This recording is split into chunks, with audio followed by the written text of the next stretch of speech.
Hello and welcome. I am Ramesh Ramachandran and you're watching News Night on DD India, your primetime destination for news and analysis. It's good to see you again. Right, on the show tonight, in terms of area, it is smaller than the southern Indian state of Kerala. In terms of population, it is less than the northern Indian state of Haryana. I'm talking about Taiwan. Now, Taiwan is a small island in the Indo-Pacific, but its future is tied to big power politics, which could potentially have a lasting impact on the course of human history. Now, if you have not been following the news, tensions are rising across the Taiwan Strait, a narrow body of water that separates Taiwan from continental Asia. Now, China claims Taiwan as its own territory. It says Taiwan should be taken by force if necessary. Taiwan says it is an independent country and will defend its freedoms and democracy. Across the Pacific, a group of U.S. lawmakers have introduced a bill that seeks to bolster Taiwan's ability to defend itself against Chinese aggression by authorizing funding to the tune of $2 billion per year. We get to the details. Also on the show, Prime Minister Modi lays a foundation stone of development projects in Kedarnath. Kedarnath is famous for a Hindu temple dedicated to the Lord Shiva. He inaugurated the Samadhi, or the final resting place, of an ancient Indian philosopher, Sri Adi Shankaracharya. He also unveiled a statue of Adi Shankaracharya. We get you a ground report. Plus, news and updates from India and the world. All that and much, much more coming up over the next 1 hour. But first, as always, the headlines. Prime Minister Narendra Modi visits Kedarnath Dham, unveils a statue of Sri Adi Shankaracharya, inaugurates Shankaracharya Samadhi, says the entire life of Adi Shankaracharya was extraordinary, devoted to the welfare of humanity, lays a foundation stone of various developmental projects.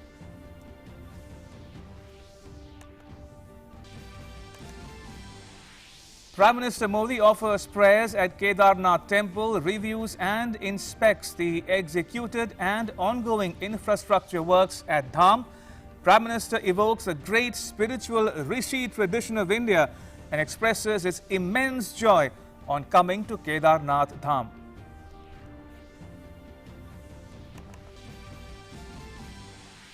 Republican lawmakers introduce a legislation in the upper chamber of U.S. legislature seeking to provide $2 billion to bolster Taiwan's defenses as the island faces rising pressure from China.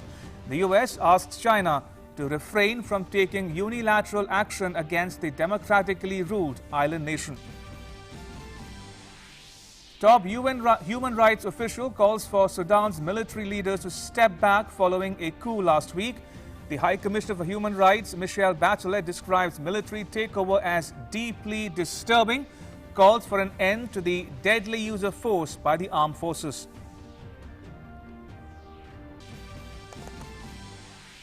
Turkey's security forces detain 149 Afghan migrants in the eastern city of Bitless after the country ratcheted up border security measures to avoid a potential influx from Afghanistan via Iran.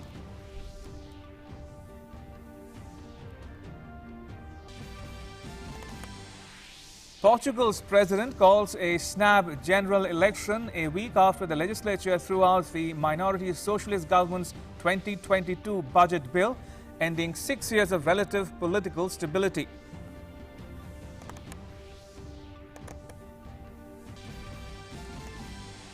Some European countries face a massive outbreak of COVID-19. Patients in Romania fill the hospitals as new infections break records in the country.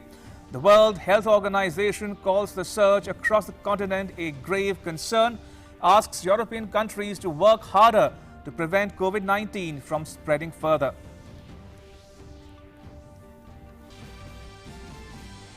And in cricket, New Zealand beat Namibia by 52 runs in a Group 2 fixture of the ongoing T20 World Cup at Sharjah, chasing a target of 164. Namibia were restricted to 111 for the loss of 7 wickets.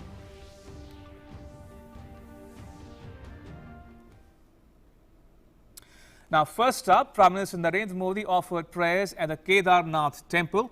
Similar prayers were offered and celebrations held at 12 Jyotirlingas, which are a special shrine where Lord Shiva is worshipped, and 4 dhams, meaning pilgrimage sites, and many places of faith all across the country. And all the events were linked to the main event presided over by the Prime Minister at Kedarnath. Now, PM Modi invoked the great spiritual tradition of India. He said the new facilities such as shelters and facilitation centers will ease the lives of priests and devotees alike and allow them to fully immerse in the divine experience of the pilgrimage. My colleague Vishal Baristo reports from Kedarnath. सम करोति सह शंकर, यानी जो कल्याण करे वही शंकर है। इस कल्याण को भी आचार्य शंकर ने प्रत्यक्ष प्रमाणित कर दिया। उनका पूरा जीवन जितना असाधारण था, उतना ही वो जनसाधारण के कल्याण के लिए समर्पित थे। भारत और विश्व के कल्याण के लिए अहरनिश अपनी चेतना को समर्पित करते रहते थे।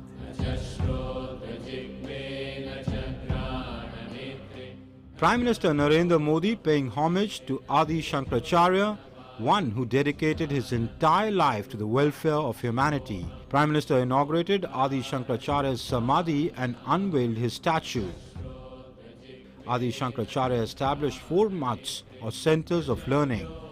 Paying homage to him, the Prime Minister said that he sacrificed everything to establish a tradition dedicated to the upliftment of society and mankind. बाबा केदार के दर्शन के साथ ही अभी मैंने आदि शंकराचार्य जी की समाधि स्थान वहां कुछ पल मैंने बिताए। एक दिव्य अनुभूति का वो पल था। सामने बैठते ही लग रहा था कि आदि शंकर की आंखों से वो तेज पुंज, वो प्रकाश पुंज प्रवाहित हो रहा है जो भव्य भारत का विश्वास जगा रहा है। शंकराचार्य जी की समाधि एक बार फिर और अधिक दिव्य स्वरूप के साथ हम सबके बीच है। The Samarth sect of Shaivism considers Adi Shankaracharya to be an incarnation of Lord Shiva. His extraordinary life was devoted to the welfare of common man.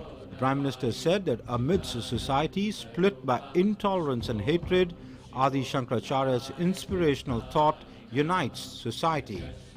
जब भारत की जाति पंथ की सीमाओं से बाहर देखने की शंकाओं आशंकाओं को ऊपर उठने की मानव जात को जरूरत थी, तब समाज में चेतना फूकी और आदि शंकर ने कहा, न मे मृत्यु शंका न मे जाति भेद, यानी नाश विनाश की शंकाएं जात पात के भेद से हमारी परंपरा का कोई लेना देना नहीं है, हिस्सा नहीं है। Prime Minister said that India no longer needs to be afraid of being bound by the limits of time. He also said that Adi Shankaracharya gave the mantra of economic and charitable progress. The Prime Minister said that Adi Shankaracharya is one of the inspirations of the new pledges that the country is taking under the Azadi Ka Amrit Mahotsav campaign. आदि शंकराचार्य जी को हम एक प्रकार से अपनी बहुत बड़ी प्रेरणा के रूप में देख सकते हैं। अब देश अपने लिए बड़े लक्ष्य तैयार करता है। कठिन समय और सिर्फ समय नहीं, समय की सीमा भी हम निर्धारित करते हैं। मेरे भीतर से एक ही आवाज आती है, 130 करोड़ देशवासियों की आवाज मुझे सुनाई देती और मेरे मुंह से यही निकलता है, एक ही बात निकलती है, समय के दायरे में बंद कर भयभीत होना अब भारत को मंजूर नहीं है।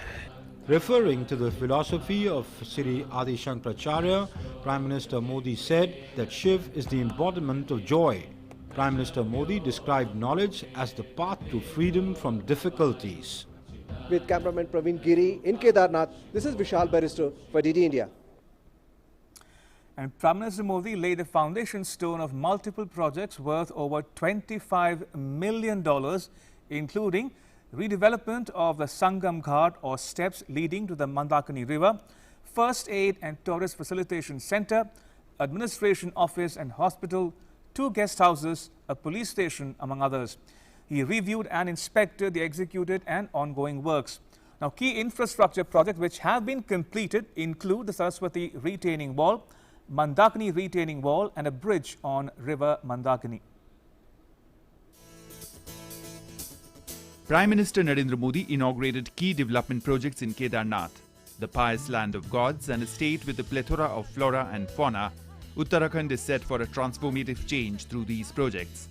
Construction of a major wall, Astha Path, and ghats on the banks of river Saraswati and on the banks of river Mandakini, abode for priests, and the Gadur Chatti on the banks of river Mandakini are among the several ongoing projects in Kedarnath. 1,030 crore rupees have been spent on these projects. Prime Minister Narendra Modi also laid the foundation stone for various projects worth over 1.8 billion rupees, including the redevelopment of Sangam Ghat, First Aid and Tourist Facility Centre, Administrative Office and Hospital, 2 guest houses, Police Station, Command and Control Centre and several other projects including Astha Path, queue management. सभी सुविधा श्रद्धालुओं की सेवा का माध्यम बनेगी। उनके तीर्थाटन को अब कष्ट से मुक्त, केदार से युक्त, जय भोले के चरणों में लीन होने का यात्रियों को एक सुखद अनुभव हो। Prime Minister Modi said that in coming times a large number of tourists will visit the state of Uttarakhand. जिस तेज गति से इंफ्रास्ट्रक्चर बन रहा है, पिछले 100 साल में जितने यात्री यहां आए हैं ना, आने वाले 10 साल में उससे भी ज्यादा आने वाले हैं। आप कल्पना कर सकते हैं यहां की अर्थव्यवस्था को कितनी बड़ी ताकत मिलने वाली है। 21वीं शताब्दी का तीसरा दशक ये उत्तराखंड का दशक है। मेरे शब्द लिख के रखिए, मैं पवित्र धरती पर से बोल रहा हूं। Prime Minister also reviewed the reconstruction and development projects in Kedarnath. He watched a film of the journey from 2013 disaster to today. Prime Minister also lauded the commitment shown by Uttarakhand in the battle against the COVID-19 pandemic. Uttarakhand and its people have achieved 100% vaccination target of single dose of the COVID-19 vaccine despite geographical difficulties. भौगोलिक कठिनाइयों को पार कर आज उत्तराखंड के लोगों को 100% single dose का लक्ष्य हासिल कर लिया है। ये उत्तराखंड को ताकत का दर्शन कराता है, उत्तराखंड के सामर्थ्य को दिखाता है। और जो लोग पहाड़ों से परिचित हैं ना, उनको पता है कि ये काम आसान नहीं होता है। PM Modi has a deep connection with Uttarakhand. When Kedarnath suffered a natural disaster in 2013, as the Chief Minister of Gujarat, he actively took part in the state's reconstruction. And today, as Prime Minister, he constantly reviews and monitors the progress of projects related to the Kedar Valley.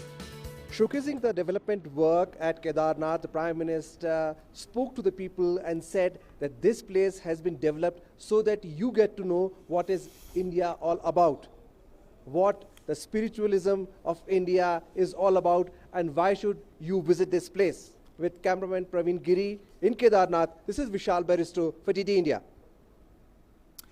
At the Kedarnath Temple, Prime Minister Modi offered prayers observing all the rituals. This is his first visit since the pandemic struck last year. A Shiv Bhakt like none other, Prime Minister Narendra Modi offered darshan at Kedarnath Dham.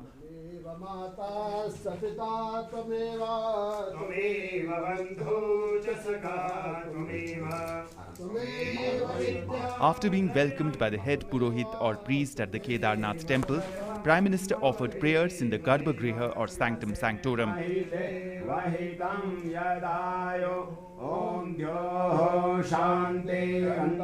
This is Prime Minister's first visit to Kedarnath after the COVID pandemic. As he bowed his head before the benevolent Lord Shiva, Prime Minister prayed for a new beginning, a quick recovery of the nation and the world from the worst global pandemic in over a century. The Aarti marked the culmination of the puja.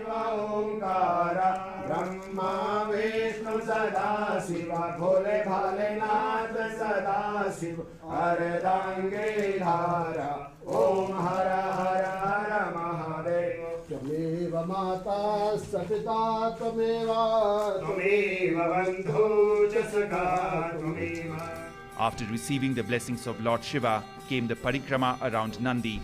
Nandi is the divine bull, the vehicle of Lord Shiva.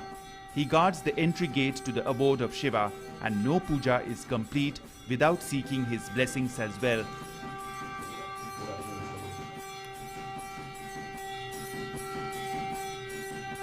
Kedarnath Temple is a part of Char Dhams and Panch Kedar in Uttarakhand and one of the 12 Jyotirlings of Lord Shiva. According to legend, the Pandavas, after having won over the Kauravas in the Kurukshetra war, felt guilty of having killed their own kith and kin and sought blessings of Lord Shiva for redemption. He eluded them repeatedly and while dodging them concealed himself at Kedarnath in the form of a buffalo. On being followed, the Lord dived into the ground, leaving his hump on the surface at Kedarnath. This also explains the shape of the temple.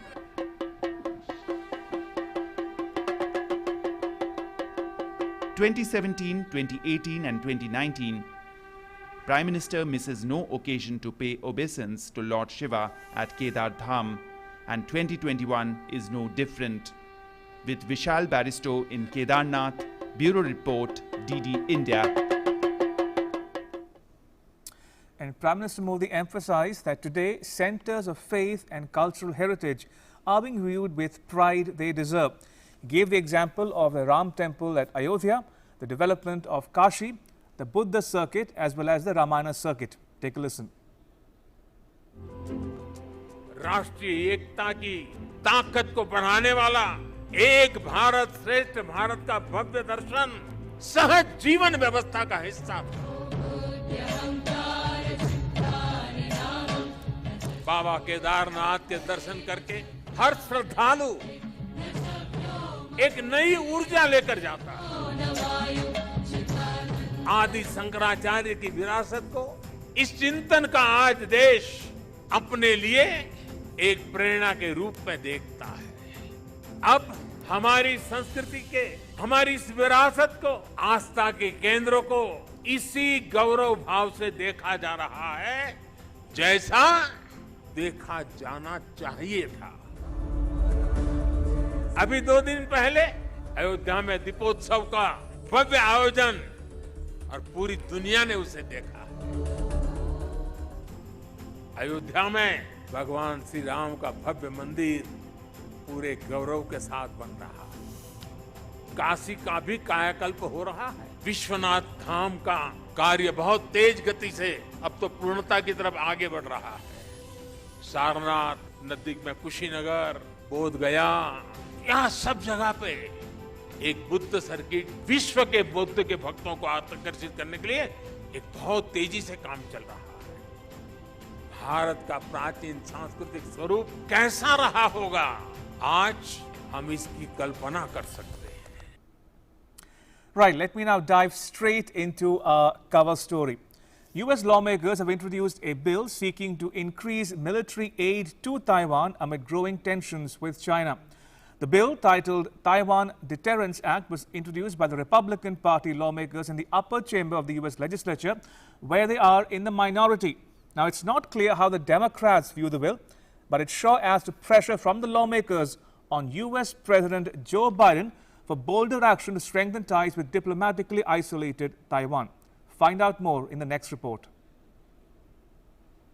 U.S. Republican lawmakers introduced legislation on Thursday seeking to provide $2 billion per year and other assistance to bolster Taiwan's defenses as it faces rising pressure from China. The legislation authorizes $2 billion a year in foreign military financing, U.S. grants and loans that enable countries to purchase weapons and defense equipment produced in the United States through 2032 for the self-ruled island. While the bill is sponsored only by Republicans, the minority party in the Senate, it adds to pressure from Congress on Democratic President Joe Biden for bolder action to strengthen ties with diplomatically isolated Taiwan. U.S. has toughed its stand on Taiwan after China violated self-ruled island airspace recently. Time again, America has advised China to refrain from taking unilateral actions towards Taiwan. We have been very clear about that. There has been no change in our policy towards Taiwan. Our defense relationship with Taiwan is and has been guided by the Taiwan Relations Act. We will uphold our commitments under that act. We'll continue to support Taiwan's self-defense. And will continue to oppose any unilateral actions that seek to change the status quo. We remain committed to our One China policy, which itself is guided by the 6 assurances, the 3 joint communiques, and the Taiwan Relations Act that I mentioned. The United States is the main military supplier for the democratic island nation. The bill's lead sponsor is Senator Jim Rich, the top Republican on the Senate Foreign Relations Committee. Co-sponsors include Republican Senators Mike Crapo, John Cornyn, Bill Hagerty, Mitt Romney, and Marco Rubio. Support for Taiwan is a rare issue that garners bipartisan backing in the deeply divided Senate. In the meantime, China has sharply reacted to the meeting held between delegation of the European Union Parliament and Taiwan President Tsai Ing-wen on Thursday. Chinese Foreign Ministry said Europe should not be sending wrong signals to separatist forces in Taiwan. China expresses strong dissatisfaction and is strongly opposed to the European Union members of Parliament's Taiwan visit. We have already lodged solemn representation to the European side. China calls upon the European side to correct its mistake. Do not send any wrong signals to the forces of Taiwanese separatism and avoid causing serious damage to China-EU relationship. The EU Parliament's first official delegation to Taiwan said on Thursday that the diplomatically isolated island is not alone and called for bolder actions to strengthen EU-Taiwan relations amid heightened tensions between Taipei and Beijing. We are all in the same boat in this worldwide confrontation between authoritarian regimes and democracies. And it's high time for us in the European Union to show that we are in the same boat. So our visits should be considered as an important first step. But next, we need a very concrete agenda of high-level meetings and high-level concrete steps together to build a much stronger EU-Taiwan partnership. Taiwan, which China claims as its own territory and has not ruled out taking by force, does not have formal diplomatic ties with any European nations except tiny Vatican City. But it is keen to deepen relations with members of the European Union. The EU lawmakers' visit comes after Taiwan Foreign Minister Joseph Wu made a rare trip to Europe last month that angered Beijing, which warned the host countries against undermining relations with China. Bureau Report, DD India. Right, time now for our In Focus segment in which we are discussing about US lawmakers introduce bill for more Taiwan funds. And joining me are 2 very special guests, Ambassador Skand Tayal and Professor Swaran Singh. Ambassador Tayal is a former Indian envoy to Uzbekistan and South Korea. He is the author of the book titled India and Republic of Korea, Engaged Democracies. His areas of interest include East Asia, among others. And Professor Singh teaches at the Center for International Politics, Organization and Disarmament at the School of International Studies, Jawaharlal Nehru University, New Delhi. His areas of interest include China's foreign and security policies, China-South Asia relations in general, and China-India relations in particular. So, Ambassador Dayal. He's been a practitioner of diplomacy, and Professor Singh actually teaches diplomacy. So I couldn't have asked for a better composition on this panel on Newsnight. If I can come to you first, Professor Singh, hitherto, the US-Taiwan relations have been governed by the Taiwan Relations Act of 1979. Now, my question to you is this. Why, after 42 years, did some Republican lawmakers in the US feel the need to move to what they call Taiwan Deterrence Act, which envisages $2 billion per year until 2032 for Taiwan, and also includes sale of weapons for Taiwan to defend itself against any Chinese misadventures? Thank you, Ramesh.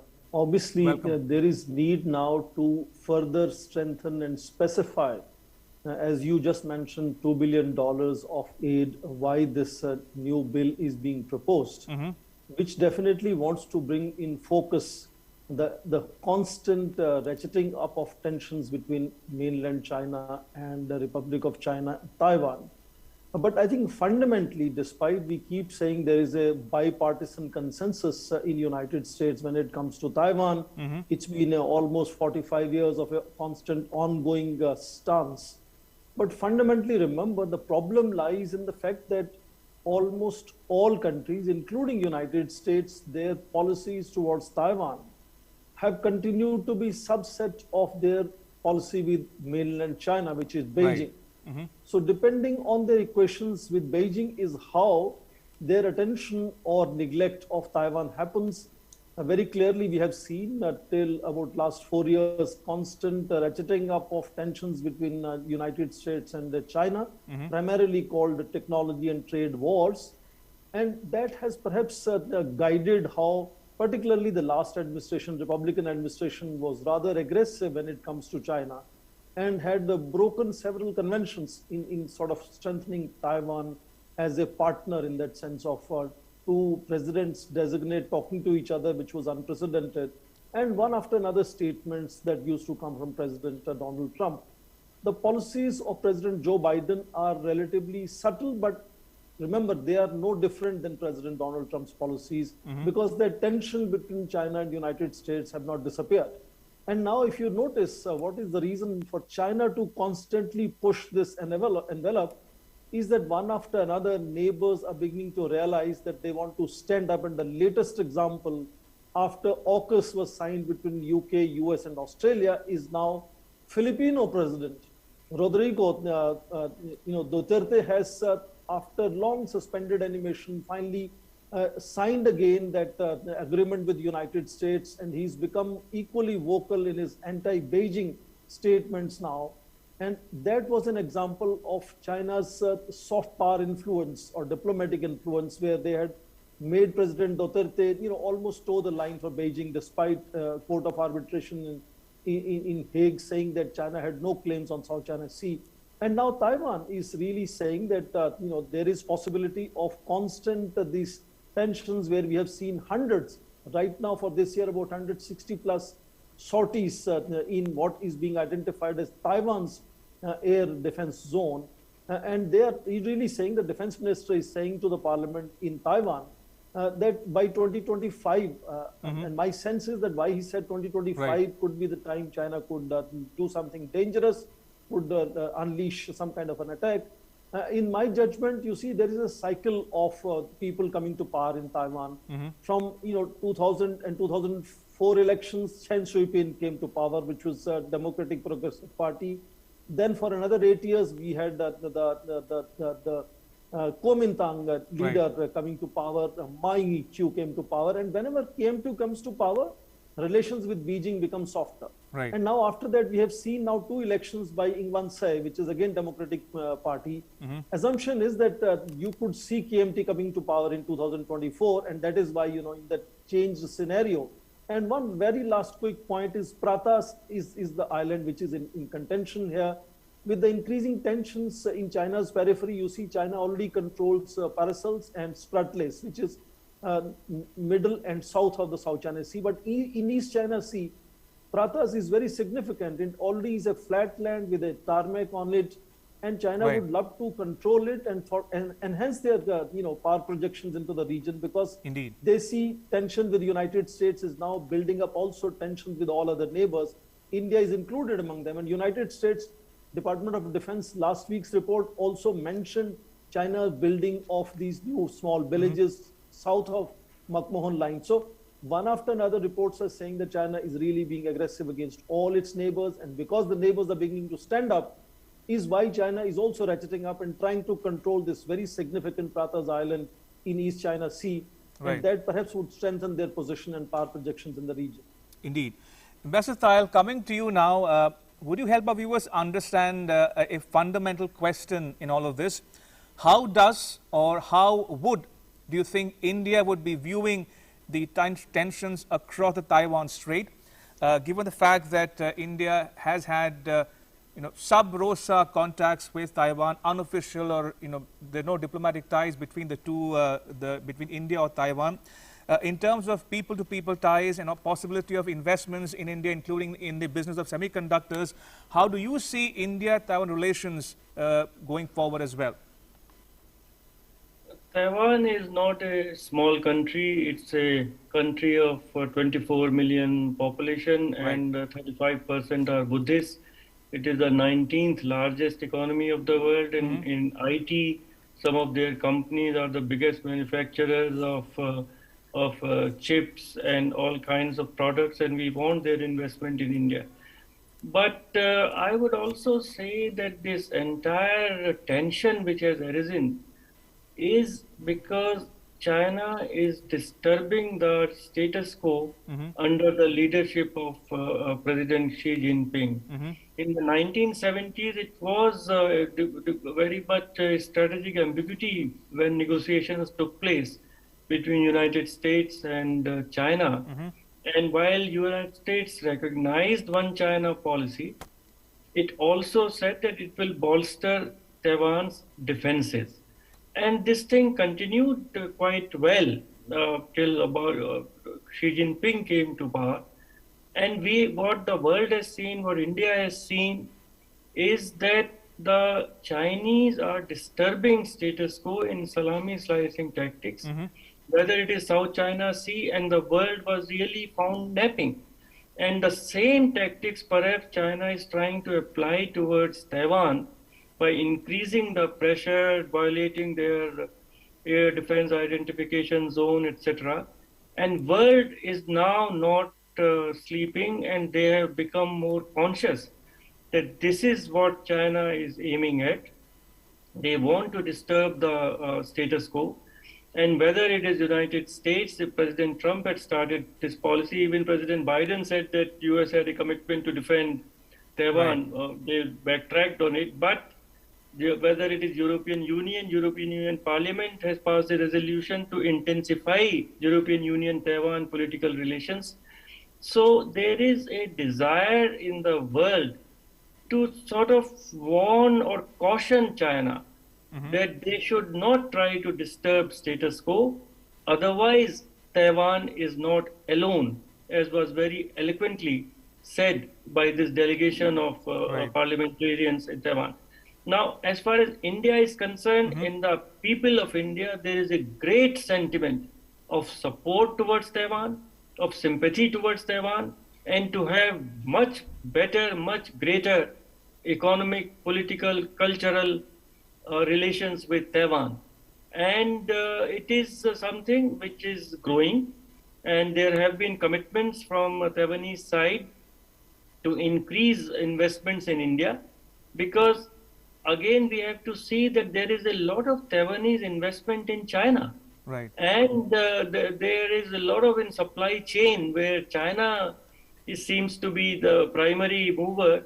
It is actually foreign investment, whether it is from South Korea, whether it is from Japan, whether it is from Taiwan, which helps China in becoming very important in these global supply chains.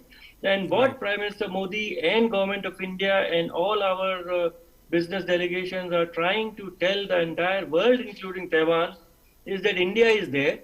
We have the bandwidth, we have the skilled manpower, we have all the resources. So diversify your supply chains, come to India. And in that, if it is the next industrial revolution, if it is semiconductors, if it is artificial intelligence, if it is metadata, then Taiwan would be an ideal partner for India, along with some others like South Korea, etc. And so the effort is on. There is a great desire of the political leadership of both Taiwan and India to move in that direction. Now it is for the businesses of India and Taiwan to take the baton and take it forward. The soil is fertile. The Taiwanese investors want to diversify. India is offering them very good possibilities to diversify. And this also helps in insulating Taiwan against any unilateral action by China. Professor Singh and Ambassador Thayil, I have just about 2 or 3 minutes left on this discussion. So one question to both of you very quickly, if you don't mind. Do you see the US change its policy from aiding or boosting Taiwan's defense to getting itself involved militarily in the Taiwan-China tensions going forward? In other words, do you think or feel that conflict is inevitable? Professor Singh, first you. I think if you look at the history of last 70 years, United States is not likely to get into somebody else's war. Okay. It could go and launch a war on a vulnerable country. That's a separate thing, but China is not a vulnerable country, and United States fully understands that. Its main interest would lie to focus on power projections, which is what Chinese would also like to do, because Chinese also do not want to have any direct war. Even with Taiwan, they are only trying to fatigue, stress, demoralize, so that Taiwanese would ultimately, resign to the fate that they have. Right. 14 small nations recognize them. Over time, maybe nobody will recognize them. So fundamentally, it's going to be some kind of a very fluid arrangement over a period of time, very incrementally. And the United States, first of all, will not need to come to the Taiwan to fight on its behalf. But yes, it would continuously supply weapons to Taiwan, partly driven by its military-industrial complex that wants to sell weapons around the world. Fair point. Ambassador Thayil, you get the last word. You think conflict is inevitable? I would say that the United States was very reluctant to enter into the Second World War also, and it happened only after the Pearl Harbor. Now, President Xi Jinping and China seem to be in some kind of anschluss kind of a psyche, that whether Germany took over Austria and Czech Republic, Czech part, etc., and they force the world to act against them. If China embarks on that kind of a strategy and uses force against Taiwan, all bets are off, and maybe America will be forced to intervene militarily. Right, so we've heard diverse reactions from our two panelists, but I'll leave it at that. May I thank both my guests, Professor Singh and Ambassador Thayil, for making time for us here on Newsnight. Appreciate it. Thank you. Right, and shifting focus to some more news we are tracking here on Newsnight.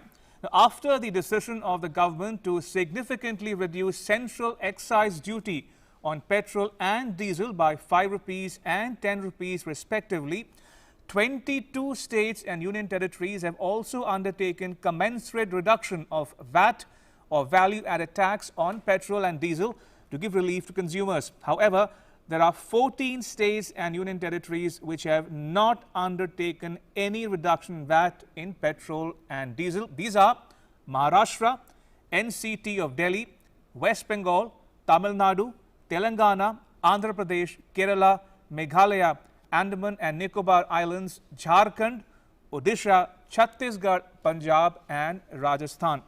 The most reduction in the petrol prices has been in Karnataka, followed by Puducherry and Mizoram. The prices of petrol in these states have come down by 13.35 rupees, 12.85 rupees and 12.62 respectively. Now for diesel, the most reduction has been undertaken by Karnataka, leading to price coming down by 19 rupees and 49 paise per litre, followed by Puducherry and Mizoram.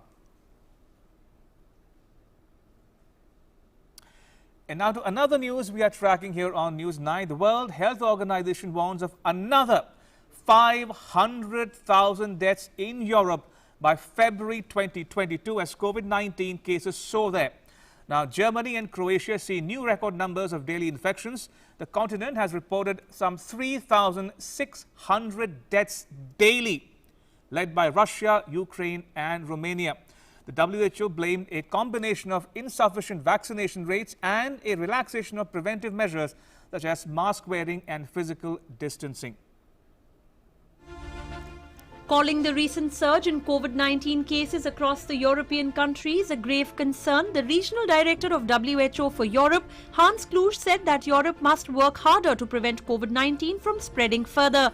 Hans Kluge told a media briefing that current transmission rates in 53 European countries are nearing record levels, exacerbated by the more transmissible Delta variant of the virus. The region saw a 6% increase in new cases last week of nearly 1.8 million new cases compared to the week before. The number of deaths rose 12% in the same period. Kluge said that if the region follows its current trajectory, another 500,000 COVID-19 related deaths could occur in the region by February next year. Hospitalization admission rates due to COVID-19 more than doubled in 1 week, based on WHO Europe's latest data. According to one reliable projection, if we stay on this trajectory, we could see another 500,000 COVID-19 deaths in Europe and Central Asia by the 1st of February next year. Patients with coronavirus continue to overwhelm Romanian hospitals as the Eastern European country struggles to deal with the fourth wave. Romania, at the forefront of a wave of COVID-19 sweeping across Europe, reported record numbers of daily coronavirus infections in October and says that the hospital system is stretched to breaking point. The country has the second lowest coronavirus vaccination rate in the European Union. Romania has more than 15,85,000 cases of the disease, with fatalities crossing 49,600. Belgium reported a steep rise in COVID-19 infections and hospitalizations back to levels last experienced in October 2020, 3 days after the United States advised its citizens against traveling to the country that hosts European Union and NATO headquarters. Data from Belgium's Sciensano Health Institute showed 6,728 daily new cases on average in the last 14 days, up 36% from the previous week. An average of 164 patients with COVID-19 were admitted to hospitals daily in the last 7 days, a 31% increase, and 343 patients were in intensive care. Bureau Report, DD India. Right, moving on, the top UN human rights official on Friday called for Sudan's military leaders to step back following a coup last week in remarks delivered at an emergency session on the situation in the country at the Human Rights Council in Geneva. High Commissioner for Human Rights Michelle Bachelet described the October 25 military takeover as quote-unquote deeply disturbing. She called for an end to the deadly use of force by the armed forces as well as military, police and intelligence elements, which she said had so far killed at least 13 civilians. I urge Sudan's military leaders and their backers to step back in order to allow the country to return to the path of progress towards institutional and legal reforms. In particular, the past 2 years have seen valuable progress towards setting up a National Human Rights Commission and key independent commission envisaged in the constitutional document, including on transitional justice, land, women and gender equality, legal reforms, and corruption. And shifting focus from Sudan now to Ethiopia, a video released by Tigray TV showed forces from the group marching in 2 towns it says to have captured over the weekend. The Ethiopian government disputed claims but confirmed on Monday that Tigray People's Liberation Front or TPLF infiltrators had killed 100 youths in Kombolcha. The Tigrayan television screened footage of Kombolcha and Desi, all in the Amhara region, 2 towns which the rebellious group said it had captured in recent days. Now, Tigray TV is controlled by regional administration led by the TPLF, which is not recognized by Addis Ababa. Now, Prime Minister Abiy Ahmed's government imposed a 6-month state of emergency on Tuesday with immediate effect. It allows it to order citizens of military age to undergo training and accept military duties. A TPLF spokesperson said on Wednesday that the Tigrayan forces are in the town of Kemis in Amhara state, barely 325 kilometers from the capital, Addis Ababa. To Turkey now, where security forces detained 149 Afghan migrants in the eastern city of Bitless. after the country ratcheted up border security measures to avoid a potential influx from Afghanistan via Iran. One person was arrested by the local courthouse on suspicion of smuggling migrants inside a truck trailer. The local governorate said the migrants were later brought to the repatriation center in the eastern province of Van, located at the country's border with Iran. Turkey enhanced its security measures after the Taliban takeover in August.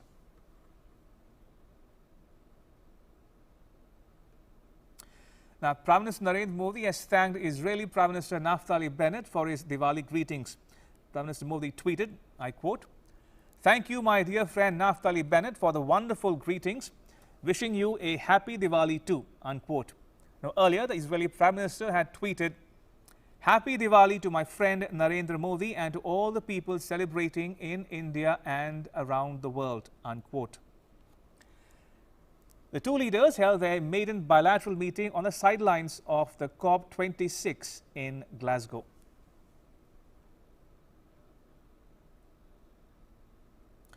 Moving on, residents of Beijing on Friday were divided over the usefulness of meetings such as COP26 in Glasgow. This while visibility in parts of the Chinese capital was less than 200 meters due to heavy pollution.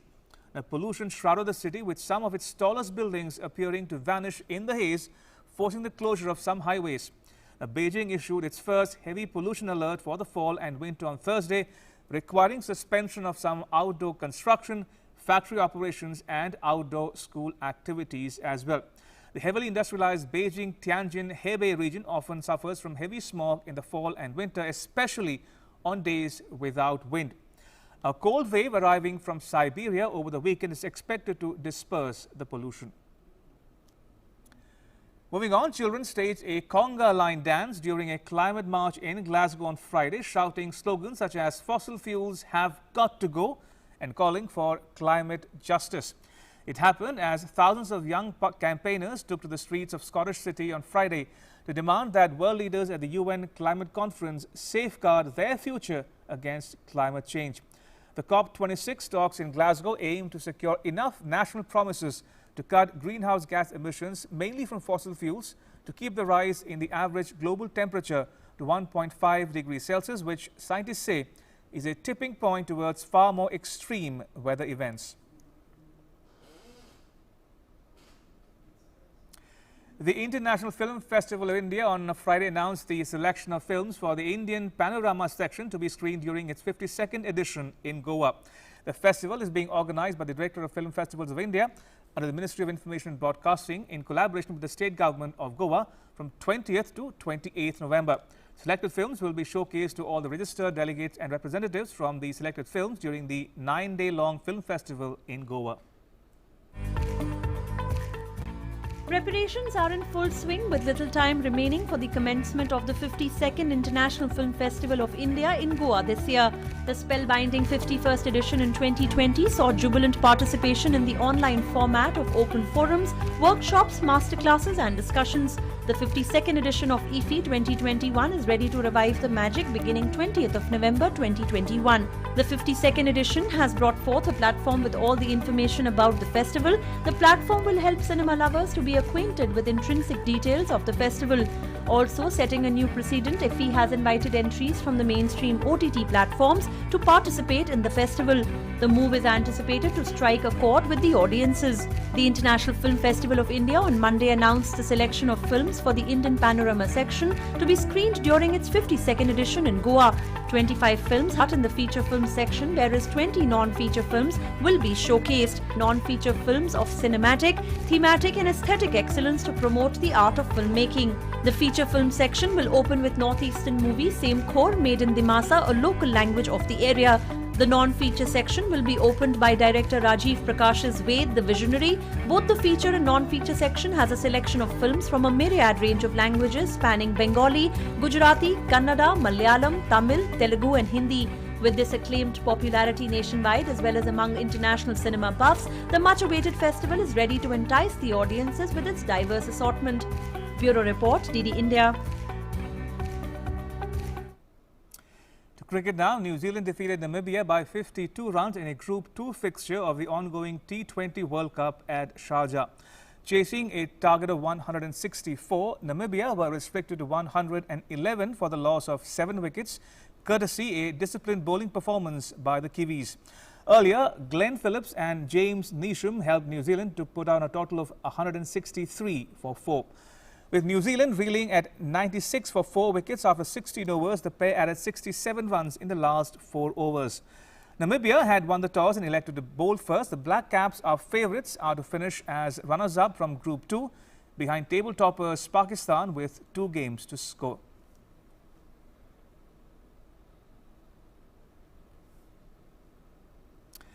And with that, it's a wrap. But news continues here on DD India. You can catch all the latest updates on our social media, mobile and digital platforms. Have a great weekend. Thanks for watching. Bye-bye.